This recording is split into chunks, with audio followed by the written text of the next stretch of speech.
আজ আমরা এসেছি ইছামতি নদীর একটা সাইডে, যেখানে পলি এবং বালি জমে এরকম চরে পরিণত হয়েছে এবং এখানে ড্রেসিং এর অভাবে নদী তার নাব্যতা হারিয়ে ফেলছে। ফলে নৌকা, বোট এগুলো চলাচলের অসুবিধা হয় এবং মাল এক এক পার থেকে অন্য পাশে নিয়ে যেতে অনেক সমস্যার সম্মুখীন হতে হয়। আচ্ছা কাকা, এখানে কতদিন ধরে এই হচ্ছে চর পড়ছে? 7-8 বছর তো চর পড়ার ফলে কি এখানকার মানুষজন ওপারে যেতে অনেক সমস্যা হচ্ছে? একটু খুব কষ্ট হয়। আর নৌকা যেতে পারে? নৌকো যেতে পারে, একদম সালবাড়ি যেতে পারবে মানে যখন ভাটা পড়ে, একটু ভাটা পড়ছে তখন আর যেতে পারে না। না।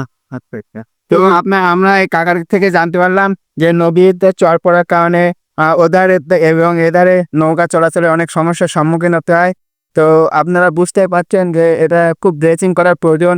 আর না হলে আমাদের হলদিয়া বন্দরের মতো এটা একটা ছোটখাটো সমস্যার মধ্যে এখানকার গ্রাম বাংলার মানুষের সমস্যায় পড়তে হতে পারে।